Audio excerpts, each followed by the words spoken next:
So I used to be a long distance runner, but for years I had knee problems and difficulty exercising. My body was full of tension. It felt clogged. It didn't just feel bad physically, it was affecting my spirit too. A friend advised me to take a yoga class, and it was a good fit. And after a few weeks, I could walk upstairs again, and I stayed with it. Changed my life. And then a yoga classmate invited me to try improv dance. I loved that improv dance could limber me up like yoga while also welcoming creativity and self-expression. There is something spiritual about living in the moment, and I regained a feeling of wholeness.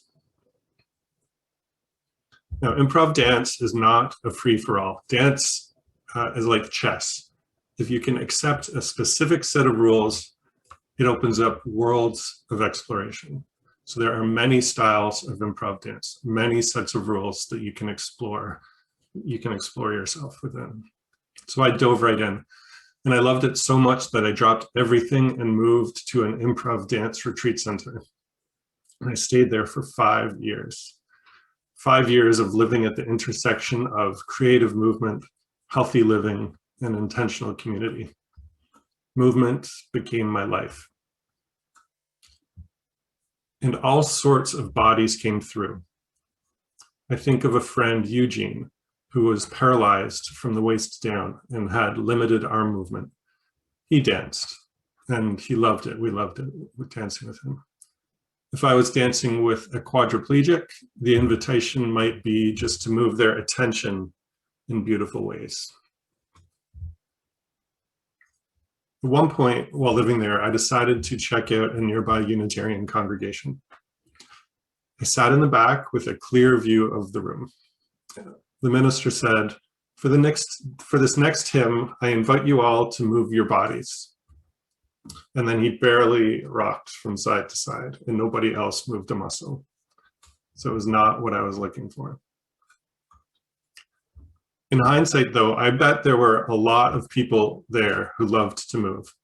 And I thought of 2 reasons why they might not have done so. Number one, they don't normally move that way. They just don't normally, they have other ways they like to move. Perhaps they love gardening or sports or playing with their kids or grandkids. And number 2, perhaps they don't normally move in that context. Perhaps they love swaying and moving to their favorite songs, but aren't used to doing it holding a hymn book during the service. So I realized that a lot of what we're willing to do depends on the structures we create and the invitations we make. Today, in this pandemic world with fewer opportunities for human connection and fewer opportunities for shared dance, I'd like to tell you about one of my favorite dance structures called authentic movement. And first, let's do a warm-up. I'm going to stay seated because I sprained my ankle this past week. I was walking, I was not dancing. So we'll stay seated for this. I'm going to invite you to do a variety of types of movement just to remind ourselves of the range of possibilities. So if you're interested, we'll do the old theater class day 1 trick. I invite you to move your body like a tree in the wind, just gently undulating. Just loosening it up, maybe still feeling rooted, but somehow still loose as well.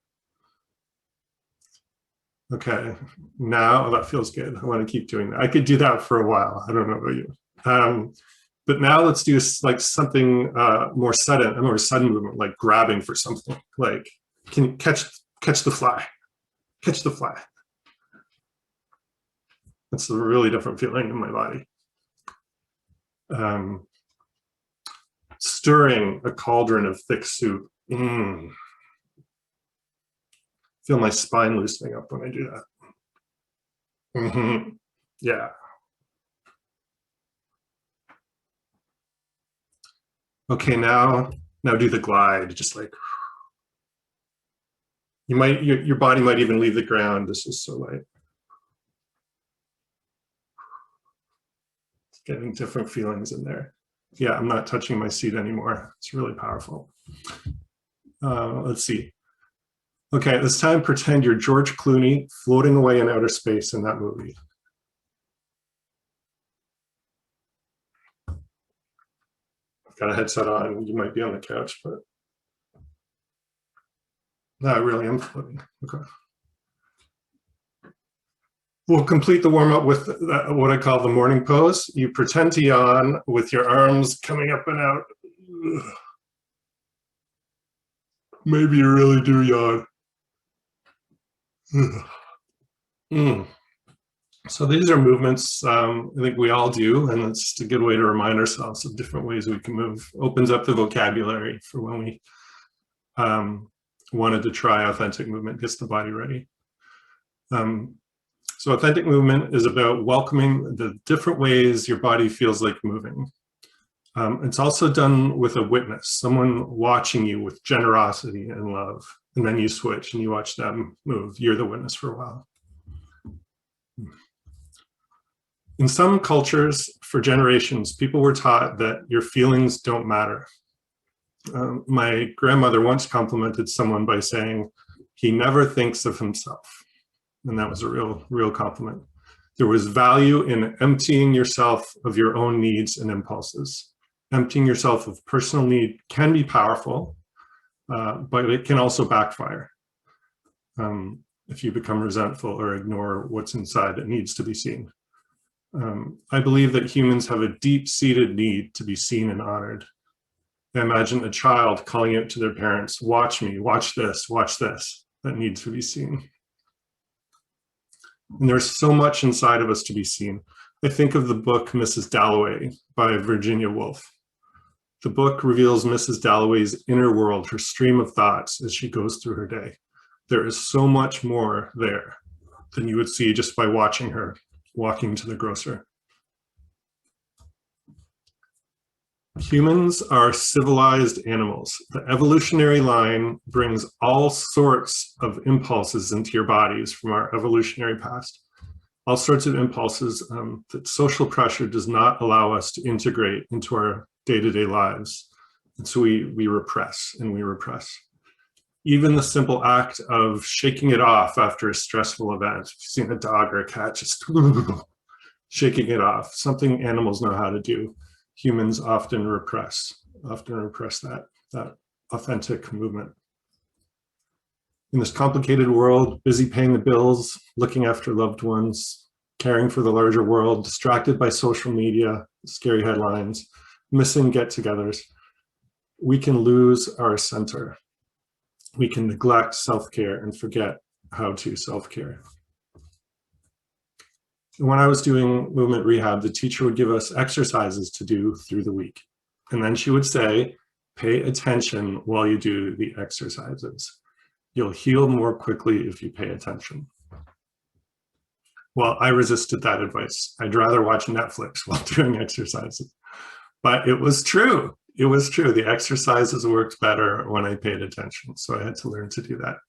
Our inner self actually has more healing power when we pay attention. I think you can direct blood flow to a body part just by paying more attention to it. The Jewish holiday of Purim, as we just learned, is about honoring that which is hidden within. Queen Esther was Jewish, and she wasn't going to keep it hidden any longer, as we saw in the playful video Kathleen shared. Rabbi Steve Greenberg describes Purim as the holiday for unmasking, the day for coming out, a day to say, this is who I am, a day to witness what is within. And that's a big part of what authentic movement is, witnessing what is inside that needs to come out. I wonder if you've ever watched a child simply moving how they want to move. And they can often go through stages. They'll be super hyper and just running around and running and running and jumping and leaping and jumping and running and running. And then quiet, completely quiet, lying still. No one told them to. They're just authentically, oh, I'm going to lie down now. I'm just going to flop on the couch. And then they get playful again and silly and goofy. So just authentically letting yourself go through these stages, it can be very powerful instead of repressing them. Caregivers provide ways for these feelings to come out so that the child moves through their feelings and stays balanced. And maybe it is true for adults too. So I'd like you to imagine being in an authentic movement session. I'll describe it for you. You're going to listen and honor how your body wants to move, but this one will be imaginary. So I invite you to picture yourself quietly standing there. Knees slightly bent. A small sway, feeling the subtle changes of weight shifting. And then stillness again. You get an impulse and snap your finger by your ear, farther away and back again and around, and it feels like your snapping fingers are sending pulses through your aura, reminding you of that Reiki class you once took. You shiver at the feeling, and then you start bouncing up and down a little bit. Where did this energy come from, you wonder? And then you let go of those thoughts and just notice what is happening. You let go of the power of control. The layers come off. With your feet on the ground, legs apart, knees bent, your arms lift up, your voice activates, and you let out a great barbaric yawp. Yeah. You feel self-conscious for doing that, so you open your eyes and you look around the room. And I'll mention here that authentic movement is usually done in a group. So you can imagine a circle of 20 people spread out all around. Their role is to witness you and the other movers. They are present, they are non-judgmental, and they are honoring your experience. And some of these people witnessing have their arms out for a few breaths, as if holding the space, like actually looking like, oh, I'm holding a safe space for you, a safe spiritual container. It can be really beautiful. You might just do that for a few breaths as a reminder. So your great barbaric yawp resonates in and beyond the circle, and then it fades away. Your eyes naturally close, and your body slowly folds to the floor. You curl up in a ball that somehow it feels primal, like a baby or like a cat or something. You breathe and breathe and breathe. And that feels complete for you. So with your eyes half open, you scooch over to join the circle of witnesses as other people move into the center. And who knows what journey they will go on. So it can be random, it can be primal, it can be artistic, it can be divine. It can even be as simple as, I used to play a lot of crokinole and I feel like doing this with my fingers right now. It can be a state of agitation, and it can be a state of flow. But whatever you do in authentic movement, it's so safe that you just go for it, trusting that the next thing will come when it comes. And always, it's a state of listening. You listen within. Who you are is welcome here. There is so much to discover when you go inwards. We take in so much information through the day, so many feelings. And maybe you are someone who can fully process those thoughts and feelings every night in your dreams. And every morning you wake up refreshed and renewed.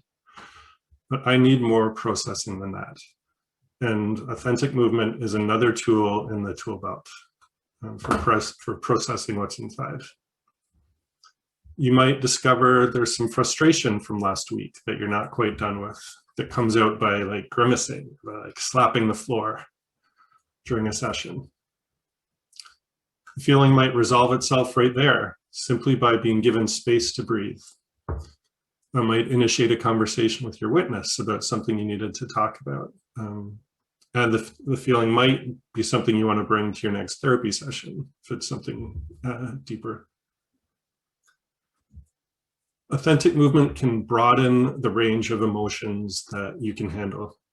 You can find comfort in uncomfortable feelings because you know that at the end of your turn, you will gather together with your witness. You'll share your experience of being in the movements and the feelings, and your witness will share their experience of watching you. They don't project a story onto you, they just share what came up for them while watching you.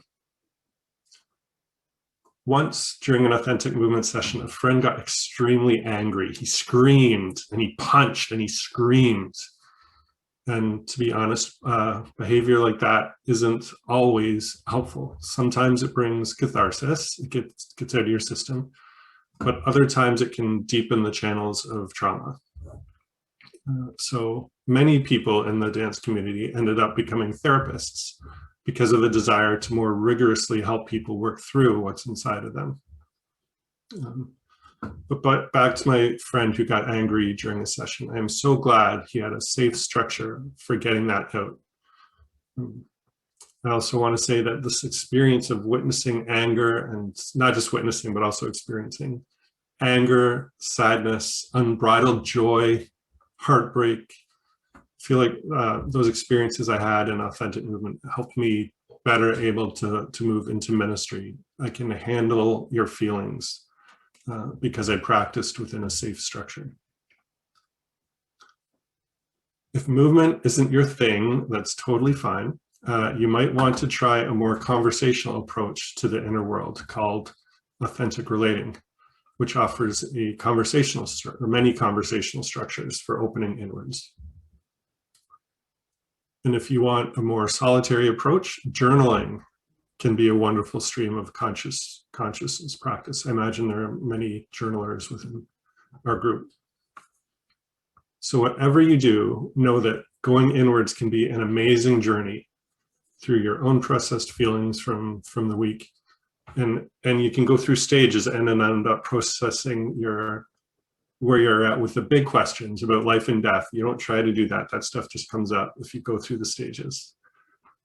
You contain so much that deserves to be seen. So I ask you, what is within you that is worthy of attention?